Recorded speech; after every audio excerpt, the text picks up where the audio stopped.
only offer, only talk to black people about voting. And that's what you're doing up in here today. Pandering for votes to all of these students up in here. You're sitting on your hands, literally, and then you're going to be disrespectful and walk off the stage. But you won our vote. Sir, we've been voting for 60 years, and we haven't gotten a thing from you, Elgin, or Joe Biden, or Kamala Harris. You know, one thing that this immigrant and migrant crisis is doing, especially in these big cities like Chicago and New York, is it's waking up black people in these cities to the fact that the people they've been voting for the last 60 some odd years, the people that have put in office for the last 60 some odd years, care nothing about them. The only thing they care about them for is the vote. And I'm glad some people are starting to realize that truth. But only offer, only talk to black people about voting. And that's what you're doing up in here today. Pandering for votes to all of these students up in here. You're sitting on your hands, literally, and then you're going to be disrespectful and walk off the stage. But you won our vote. Sir, we've been voting for 60 years, and we haven't gotten a thing from you, Elgin, or Joe Biden, or Kamala Harris. We haven't gotten anything. Sir, what? No, because I'm mad as 60 years we've been voting. What have we got other than being at the bottom class? And this clown here is gonna sit up here and give us this backward preacher antic show, and we might see, but I hope you're not buying into that bull. I really hope you're not buying into it. Because that is something and disrespectful. To come up here and charge you guys for coming in here to see this shit. And then not only that, you guys being charged again off your tuition. Do you know that? I'm pretty sure you don't. So, with that being said, I certainly hope that you guys don't go to the poll and vote for no more of these in office ain't doing a damn thing for us. But these legals getting $7,000 in DHS. Did you know that? They getting $7,000 a month. Food stamps, vouchers, e-bikes, scooters. They taking jobs away from us. Y'all sitting in here in college paying all this high-ass tuition and probably won't even be able to get a damn when you graduate. Because guess what else?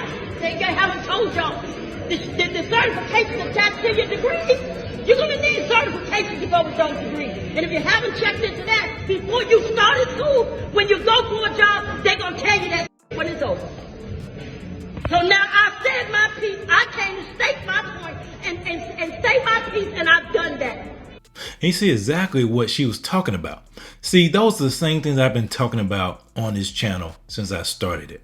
The simple fact that I'm not encouraging people to go vote for the Republican Party. The Republican Party is nonchalant when it comes to black people. But I want black people to realize that their vote has value and to realize what has happened in the black community. See, in the black community, when you had the civil rights movement, that was truly based upon a biblical idea that all men are created equal, that we need our civil rights. It was biblically based for the most part, and they were pushing for civil rights.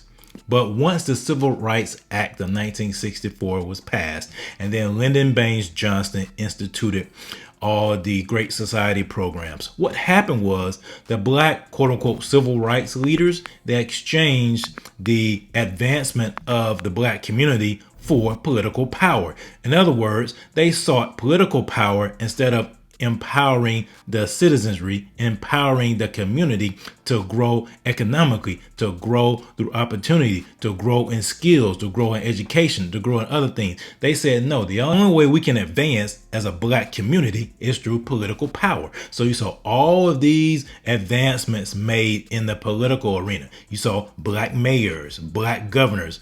We even had a black president. And what has that provided to black people? Black people, by and large, are in a worse state now than they were back in the 60s. You have the same people that you put in power are now pushing this Marxist, communist socialist agenda that is looking to separate us based on race. You have these race hustlers, these race grifters that are making money off of white guilt and making money off of the backs of black people by telling black people that no, you are oppressed, you're still fighting for liberation. It's that same Marxist communist tactic, but now it's very prevalent in the political arena. And so the Democratic Party is the main vehicle that these people utilize to express that message. And that's why they don't care about whether or not black people achieve or not. They don't care. They don't want black people to achieve, because if black people decide to wake up and achieve on their own and realize what's happening to them, for example, in New York, you have these migrants coming in and they're taking jobs away from black people. They're taking resources away from black people, but yet black people still vote for the folks that are doing this to them. Let's look in Chicago, how they're giving all this money to create tents for these migrants. And yet you got people living in the street in Chicago. You got people struggling in Chicago, but yeah, you got all this money to build these tents for these people that are coming in illegally from other countries seeking asylum. So black people looking around like, hold up, man, we've been voting for you for all this time, and yet we see that in a matter of months, you do all this for these folks that come over here illegally. It's time for us to rise up and say, no, enough is enough. If you don't want to do anything for our community, that's fine. We'll no longer give you our vote. And I'm glad to see that, because they have always taken the black community for victims. They want black people to stay perpetual victims. Well, I'm here to tell you, we're not victims. We are empowered for greatness.